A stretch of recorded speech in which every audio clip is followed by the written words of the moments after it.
Top on top. So, yun, yung kinain natin is nasa 250 baht lang. Calculate ko kung magkano. Balik tayo. Lahat ng kinain ko, 250 baht lang. To 420 to 21 pesos. In fairness, mura. Ayan, papunta na tayo dito. Diyan sa Big C. Kasi may mga bibilin ako. Ay, in fairness, may Tim Horton, may Giordano, may Watsons. Tapos ito yung local brand nila dito, Naraya. Or baka mali ako ng pronunciation, Naraya. Serious, isa siya. Ayan na. Ayan na ang Big C. Supermarket talaga siya, guys. So, ayun na nga. Kung hindi ko pa kayo na-welcome, welcome back to my channel. It's a new video. So, today, what we're going to do is mag-Big C muna tayo. After that, meet natin si Miss J. So, please come along with me today and let's have fun. Okay? Kaya ako andito sa Big C ulit is because gusto kong bumili ng fruits at kung ano-ano pang pwedeng mangata sa bahay. Nga pala guys, before tayo umuwi, bibili nga ako ng local nilang mga mooncake dahil mahilig si Papa sa mooncake. Ayan. In fairness, mura lang naman. Hala, lagot. Mukhang wala. Oh, nor. Ayun! Oh my gosh! Ito yung gusto kong bilhin. Yung mamahabang grapes. Kasi walang ganito sa Pilipinas. Ibalik natin to. Ayan. Bili din tayo ng mango sticky rice. Wait lang.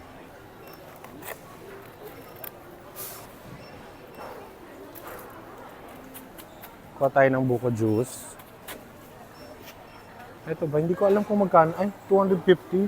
Sisang mahal. Ito na yung kinain natin kanina.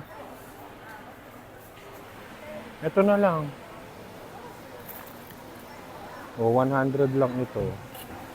Alam nyo, I've always wanted to try this. This one.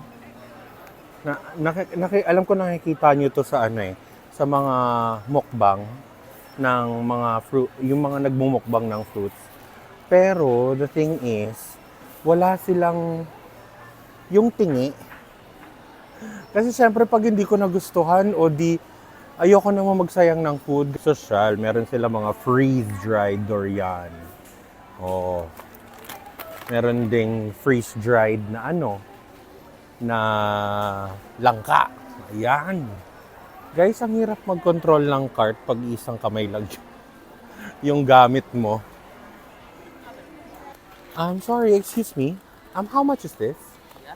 How much? This one? Okay, thank you. Dahil favorite ko ang langka actually. Kuha tayo nito.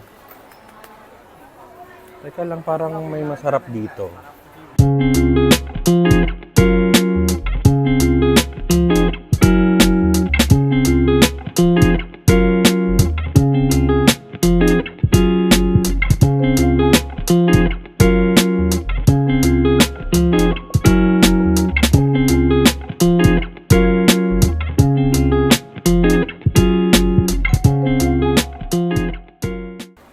Hindi mga soy ang sabi ko yung mga produkto, hindi si kuya kanina.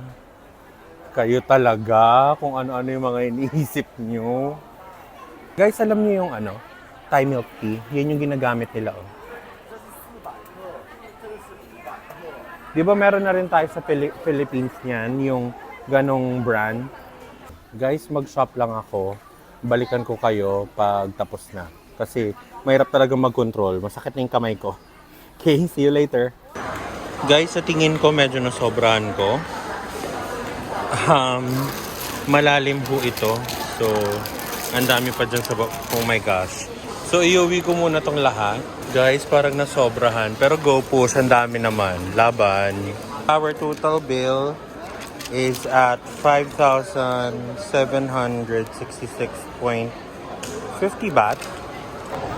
Guys, hindi naman masama. Ang dami Isang buong shopping cart. Plus, binigyan pa nila ako ng libreng ganito kasi nga medyo madami akong binili. So, ang next na tanong ko, I guess, is, paano ko ito iuwi? Mag-grab na lang tayo. Nakakaloka. Well, kasalanan ko din naman. Anyway, ipag-pray na lang natin na less than 10 kilos lahat ito. Dahil ang luggage allowance ko lang ay 25. And last time I check, yung luggage ko mismo or yung pagpunta ko pa lang dito, nasa 16 na. Pray for me, ne? Laban. Mag-book lang ako ng cab pa uwi. Kapag iisip-isip ko, medyo mabigat talaga yung mga nabili ko. I-try kong mag-pack mamaya along with all of my things. Tapos, subukan kong i-weigh. So, pray with me guys. Antayin ko lang yung vault ko tapos balikan ko kayo pag nasa hotel na ako.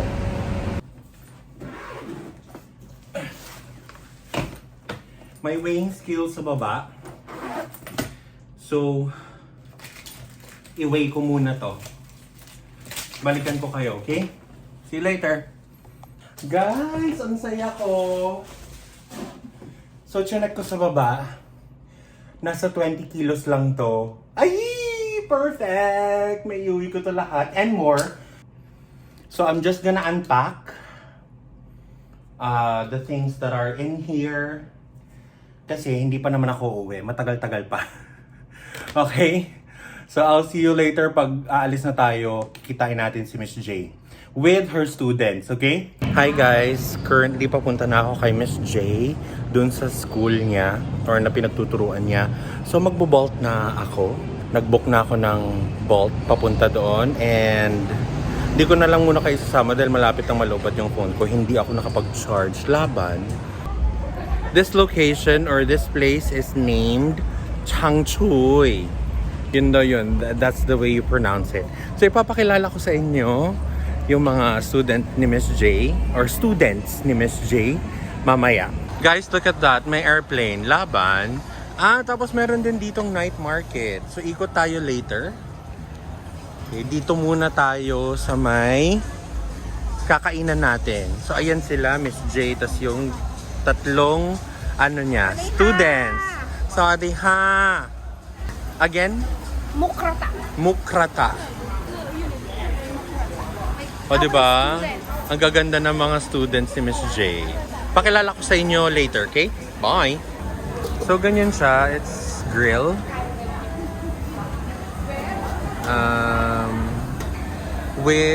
That's with soup. Okay. Nice. Thank you. Hi guys. So, I am now with Miss J and her students.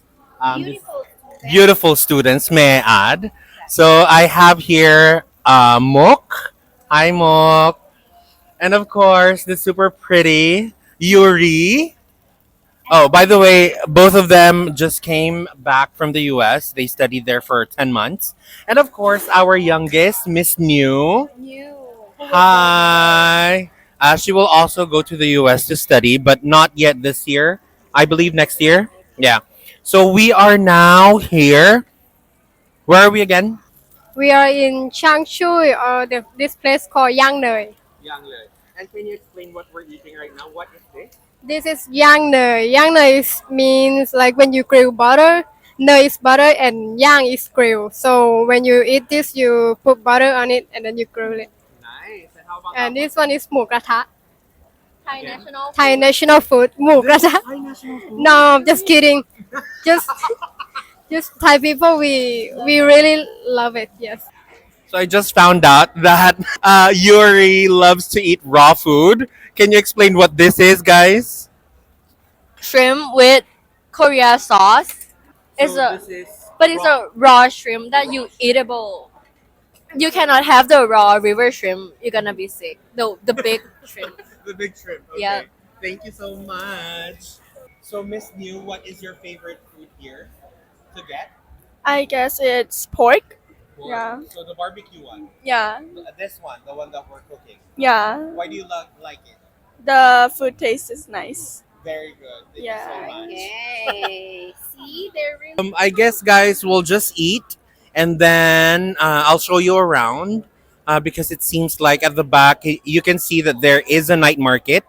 So we'll go there later, okay? We just finished eating and punta naman tayo dito sa may night market na part. Pakita ko sa inyo. Para siyang flea market actually. It's considered as flea market kasi nagbibenta sila ng mga used stuff. So, ikot tayo dito sa may night market / flea market. Pakita ko sa inyo kung ano yung mga ino-offer nila.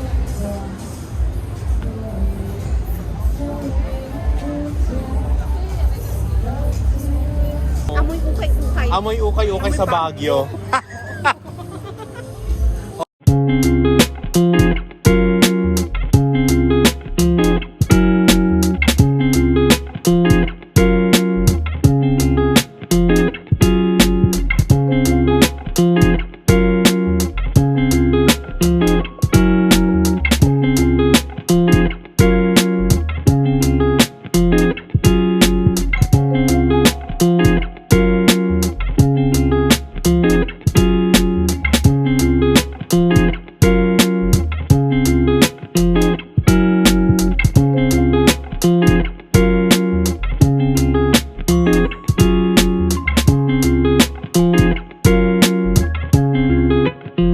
Dito na lang, guys. Thank you so much for going with us here in Changchui Creative Park.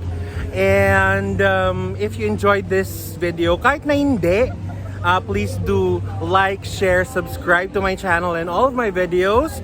And take care. And don't forget to hit that notification bell para naman ma-inform ka tuwing mag-upload ako ng video. Say bye, girls! Bye! Bye! Mwah.